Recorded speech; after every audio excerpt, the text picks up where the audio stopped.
तो last episode के and पे हमने देखा था कि मो जियान सेक्टर मास्टर लिंग वुडा के घर के बाहर जाती है और जाकर उसे कहती है मास्टर आपको हमारी मदद करने के लिए आना होगा। सारे लोगों ने हमारे सेक्टर के ऊपर अटैक किया और बहुत सारे डिसाइपल्स मार चुके हैं। तो इसी के साथ ही वो उसे कहती है तो यहाँ पर आपकी जरूरत है क्योंकि आपके बिना हम लोग सभी के सभी डिसाइपल्स और सभी सोल्जर्स को यहाँ पर मोबिलाइज नहीं कर सकते। सोल्जर्स को यहाँ पर मोबिलाइज करने और उन सभी लोगों को फॉर्मेशन को यूज करने का ऑर्डर देना होगा क्योंकि वो ऑर्डर सिर्फ और सिर्फ आप ही दे सकते हैं अपने हिमालय सोल टैबलेट की मदद से। हिमालय सोल टैबलेट को यूज नहीं किया गया तो हम लोग सभी सोल्जर्स की फॉर्मेशन नहीं बना पाएंगे, जिसकी मदद से हम लोग यहाँ पर अपने बहुत सारे सोल्जर्स को खो देंगे, दुश्मन को भी नहीं रोक पाएंगे। यानी बहुत सारे लोग पहले मर चुके हैं तो आपको यहाँ पर कुछ ना कुछ करना होगा। आप ही हमारी आखिरी उम्मीद है, प्लीज यहाँ पर बाहर आए और सारे के सारे दुश्मनों को खदेड़ कर यहाँ से बाहर निकाल दें, फोर्सेस को इकट्ठा करें। तो लिंग वुडा उसकी बात सुनने के बाद सोच रहा होता है तो मास्टर कल यहाँ से जाने वाला है, जूजू मास्टर यहाँ से चला जाएगा। उसके चले जाने के बाद मैं यहाँ पर सोवरियन रानी मैं यहाँ पर डाउ राम में कदम रख सकता हूँ। पर मैं प्रूफिंग डाउ राम में पहुंच गया तो उसके बाद जूजू डाउ राम का मास्टर वापस आने के बाद मेरा कुछ भी नहीं बिगाड़ पाएगा। बस यहाँ पर और 12 घंटे बैठना है और उसके बाद मेरा काम खो जाएगा। तो मैं यहाँ पर इस क्रिटिकल स्टेज में बाहर नहीं निकल सकता। अपने पास से सोल टैबलेट निकालता है, साथ ही वॉइस ट्रांसमिशन को यूज करते हुए अपनी वाइफ से बात करते हुए कहता है जिलियन तुम कहाँ पर हो। बात को कंफर्म करना चाहता है कि वाकई में अटैक हुआ है। तो जिलियन उसे कहती है मैं इस वक्त अपने सोल सेक्टर के फ्रंट के ऊपर हूँ, दुश्मन का सामना कर रही हूँ। दुश्मन ने बहुत ही बड़ी तादाद में अटैक किया है। कहता है ये बात तो वाकई में सच है। इसी के साथ ही अपने पास सोल सेक्टर को सोल टैबलेट को बाहर की तरफ फेंकता और कहता है मोस्ट ज्ञान जेलो ये सोल तलिस्मन तुम यूज करोगी। चाहता हूँ कि तुम इसको यूज करते हुए सभी के सभी सोल्जर्स को मोबिलाइज करो। जितने भी सोल्जर्स और जितने भी डिसाइपल्स हैं उन सभी की फॉर्मेशंस बनवाओ और उनके साथ मिलकर दुश्मन को यहाँ से निकाल भगाओ। मैं फिलहाल के लिए यहाँ से बाहर नहीं निकल सकता, मैं सब कुछ तुम्हारे ऊपर छोड़ता हूँ। और साथ ही वो सोच रहा होता है कि ये सभी लोग यहाँ पर मेरी रिट्रीट में रहने की वजह से फायदा उठाने की कोशिश कर रहे हैं, लेकिन हिमालय सोल तलिस्मन की मदद से मोस्ट ज्ञान इन सभी को यहाँ से बाहर खदेड़ देगी और ये सभी लोग यहाँ पर दोबारा आने की कोशिश भी नहीं करेंगे। तो वो सोल टैबलेट उठता हुआ हमारी जियान के पास आ जाता है। जियान उस टैबलेट को हाथ में पकड़ती है और कहती है सेक्टर मास्टर आपका बहुत बहुत शुक्रिया। टैबलेट लेने के बाद वहाँ से वापस की तरफ चल पड़ती है और अपने सोल्जर से कहती है चलो जल्दी से आ जाओ, हमें अपनी आर्मी के पास जाना है और सभी को मोबिलाइज करना होगा। लोग वहाँ से बाहर की तरफ निकलते हैं, जबकि दूसरी तरफ का सीन दिखाते हैं जहाँ पर टैंक और उसके साथ साथ हान वैन किंग दोनों ही ब्रेक थ्रू करती है और कहती है आपने जो पिल्स दी थी वो पिल्स तो वाकई में बहुत ज्यादा कमाल की थी, हमने यहाँ पर ब्रेक थ्रू कम्प्लीट कर लिया। तो हम दोनों एम्परर किंग राम में पहुंच चुके हैं। अगर हमारे सामने कोई मास्टर सोवरियन राम का एक्सपर्ट आ जाता है तो हम लोग उसका मुकाबला भी कर सकती है। लिंजी उन दोनों से कहता है दोनों को यहाँ पर किसी एम्परर सोवरियन राम के मास्टर के साथ फाइट नहीं करनी, बल्कि तुम्हें लिंग वुडा के साथ फाइट करनी है जो कि हाफ स्टैपिंग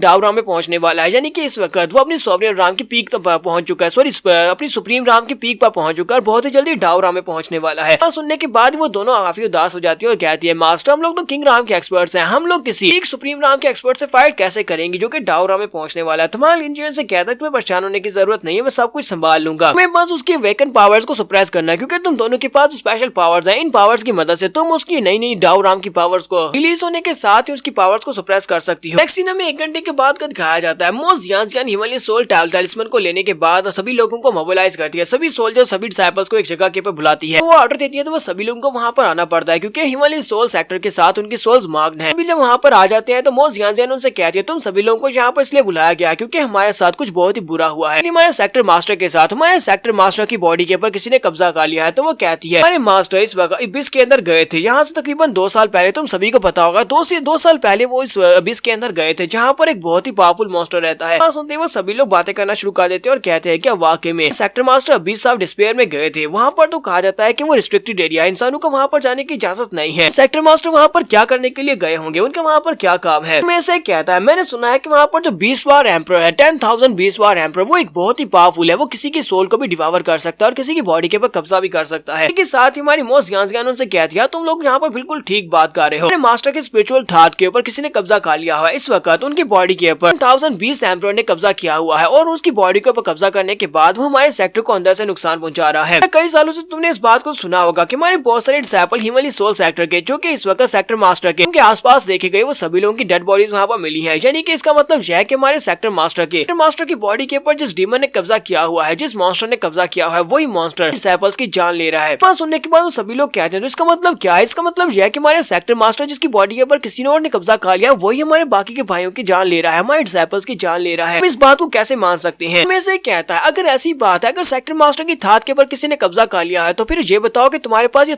सोल तलिस्मन कैसे आया। ये तो सिर्फ और सिर्फ मास्टर के पास था। तो मोस्ट ज्ञान उसे कहती है मास्टर ने मरने से पहले उनकी जो आखिरी विल पावर थी, अपनी विल पावर को यूज करते हुए उन्होंने सोल तलिस्मन मेरे हवाले कर दिया और मुझे कहा कि तुम्हें सेक्टर को बचाना होगा, मारना होगा क्योंकि मेरी बॉडी के ऊपर कब्जा कर लिया गया है जिसकी वजह से यहाँ पर डिसाइपल को नुकसान पहुंचा सकता हूँ। तो मैं यहाँ पर तुम सभी लोगों को आखिरी ऑर्डर दे रही हूँ। ये हमारे सेक्टर मास्टर का आखिरी ऑर्डर था। उन्होंने कहा था कि बम्बू फेरस फॉरेस्ट में आओ और आकर मुझे मार डालो। वो जो 10,000 बीस्ट वार एम्परर है वो बाकी के सभी लोगों को मार डालेगा और यहाँ पर पूरे के पूरे हिमालय सोल सेक्टर को बर्बाद कर देगा। यहाँ पर अपने सेक्टर मास्टर का बदला लेना है। सेक्टर मास्टर ने कहा था मेरा बदला लो, तो वो सभी लोग एक ही नारा लगाते हैं। वो सभी लोग चिल्लाकर कहते हैं सेक्टर मास्टर का बदला लेना होगा। सभी लोग कहते हैं कि सेक्टर मास्टर का बदला लेना है। तो मोस्ट ध्यान उनसे कहते हैं कि यहाँ पर ड्रैगन फॉर्मेशन को एक्टिवेट करो। वो सभी डिसेबल्स अपनी अपनी पावर्स को रिलीज करते हैं, वहाँ पर एक बहुत ही पावरफुल फॉर्मेशन को एक्टिवेट करते हैं। अपनी अपनी एनर्जी को कंट्रीब्यूट करने के बाद वहाँ पर ड्रैगन फॉर्मेशन को एक्टिवेट करते हैं। तो ये सभी लोग उस जगह के ऊपर फॉर्मेशन को एक्टिवेट कर रहे हैं जहाँ पर सेक्टर मास्टर लिंक वुडा बैठा कल्टीवेट कर रहा है। जैसे वो वहाँ पर बैठा कल्टीवेट कर रहा होता है उसी वक्त उससे भी पता चलता है। वो कहता है ये क्या, ये यहाँ पर कौन मुझे डिस्टर्ब कर रहा है, मेरे पैलेस के इर्द गिर्द पर कौन फॉर्मेशन को एक्टिवेट कर रहा है। फिर साथ ही वो कहता है ये तो हमारी ड्रैगन फॉर्मेशन है। आसपास की जितनी भी ऑब्सीडियन की है वो सारी की सारी अब्जॉर्ब हो चुकी है। ये सभी कमीने कर क्या रहे हैं, ये सभी बेवकूफ मेरे सेक्टर के लोग यहाँ पर क्या कर रहे हैं। जूजू डाव राम का डाव मास्टर यहाँ से जाने वाला है, उसके जाने तक ये कमीने इंतजार नहीं कर सकते। ये सभी लोग मेरे लिए मुश्किल क्यों क्रिएट कर रहे हैं। सियान वहाँ पर पहुंच जाती है और कहती है हमें यहाँ पर वार बीस्ट एम्परर को मारना होगा। वार बीस्ट एम्परर तुम यहाँ पर प्रिटेंड करना बंद करो, चुपचाप यहाँ से बाहर निकल आओ, तुम हमारे सेक्टर मास्टर नहीं हो। सेक्टर मास्टर तो कब के मार चुके हैं, हम यहाँ पर सेक्टर मास्टर की मौत का बदला लेने के लिए आए हैं। ये सभी डिसाइबल भी कहते हैं हम लोग सेक्टर मास्टर की मौत का बदला लेने के लिए आए, जबकि सेक्टर मास्टर बेचारा अंदर खून की उल्टी करते हुए कहता है ये लोग यहाँ पर मेरा बदला लेने के लिए आए हैं, लेकिन मैं तो अभी तक जिंदा हूँ, इन्हें किसने कह दिया कि मैं मर गया हूँ। यहाँ पर हो क्या रहा है और ये 20 वार एम्परर कौन है जिसने यहाँ पर मेरी बॉडी के ऊपर कब्जा किया है। फिर साथ ही वो सोच रहा था लगता है कि ये मोस्ट जियान कमीनी कहीं की ये मेरे खिलाफ हो चुकी है, इसने मुझे धोखा दिया है। साथ ही वो कहता है मुझे लगता है कि सिर्फ यही नहीं बल्कि वो कमीनी जिनलियान जो मेरी वाइफ है वो भी मेरे खिलाफ हो चुकी है, इसने भी यहाँ पर मुझे धोखा दिया है। तो मोस्ट जियान वहाँ पर बाहर होती है और बाहर से उसके ऊपर अटैक कर रही होती है। वो उन सभी से कहती है तुम सभी लोग मिलकर अटैक करो, हमें इस घर को बर्बाद करना, अंदर जाकर मास्टर को मारना होगा। तो वो जब वहाँ पर अटैक करती है तो ऊपर वाली दीवार टूट जाती है और उनके सामने सेक्टर मास्टर दिखाई देता है। सेक्टर मास्टर वहाँ पर कल्टीवेट करने के लिए बैठा होता है, इसी वजह से उसके इर्द गिर्द एक बहुत ही पावरफुल शील्ड होती है। वो सभी लोग उसके ऊपर बार बार अटैक करते हैं कि वो सोच रहा होता है कि अभी यहाँ पर जूजू डाव राम का जो मास्टर है वो यहाँ से गया नहीं, उसे कल जाना है, तो मुझे यहाँ पर अपनी एनर्जी को यूज करते हुए सुप्रेस करना होगा। मैं यहाँ पर अपनी एनर्जी को यूज नहीं कर सकता वरना मुश्किल में पड़ जाऊंगा। बस एक ही दिन की तो बात है, 12 घंटे के बाद जूजू एम्परर जहाँ से चला जाएगा, उसके चले जाने के बाद मैं पावर्स को रिलीज करूंगा और सभी के सभी कमीनों को मार डालूंगा। पर हमारा लिंजुई को भी दिखाते हैं। हमारा लिंजुई, टैंगजिन, हान वैनकिन और साथ में लिटिल बुद्धा वो लोग वहीं पर बैठे हो सब दूर से सब कुछ देख रहे होते हैं। हान वैनकिन कहती है हम लोग अभी वहाँ पर जाने वाले हैं और जाकर एक्शन लेने वाले हैं। तो हमारा लिंजुई से कहता है नहीं हम लोग अभी वहाँ पर नहीं जाने वाले। लिंजुई कहता है कि अभी यहाँ पर 2 घंटे बाकी है, 2 घंटे के बाद ही तो डाव राम का डाव मास्टर मीटिंग के लिए यहाँ से जाएगा। इसके साथ ही फॉर्चून टेलर ग्रैंडपा वहाँ पर पहुंच जाते हैं। ग्रैंडपा कहते हैं तुझे क्या यहाँ पर किलिंग हार्ट बुद्धा का ये छोटा सा बुद्धा ये भी यहीं पर है कि तुम भी यहाँ पर एंजॉय करने के लिए आए हो कि यहाँ पर क्या होने वाला है। वो डिसाइपल लिटिल बुद्धा उसकी तरफ देखता है और कहता है तुम कौन हो, कब यहाँ पर चला है। साथ ही वो सोच रहा होता है कि इसकी बॉडी के अंदर से बहुत ही पावरफुल ऑरा क्यों निकल रहा है, इतना पावरफुल ऑरा मैंने पहले नहीं महसूस किया। तो वो ग्रैंडपा से कहते हैं कि तुम्हें परेशान होने की जरूरत नहीं है, मैं यहाँ पर तुम्हारे पर अटैक करने के लिए नहीं आया बल्कि मैं यहाँ पर इस लड़के के लिए आया हूँ। वो लड़कियां उसे देखती बहुत ज्यादा खुश हो जाती है और कहती है जो तो ग्रैंडपा लू है, ग्रैंडपा लू आप तो बिल्कुल ठीक है, लास्ट टाइम आप वहाँ पर से भाग गए जिसकी वजह से हम लोग परेशान हो गई थी। यहाँ पर हम लोग अपनी एपिसोड 220 का एंड करेंगे। एपिसोड की एक्सप्लेनेशन अच्छी लगी हो तो कमेंट करके जरूर बताइएगा। चैनल को सब्सक्राइब कर दें, वीडियो को लाइक और शेयर कर दें। शुक्रिया।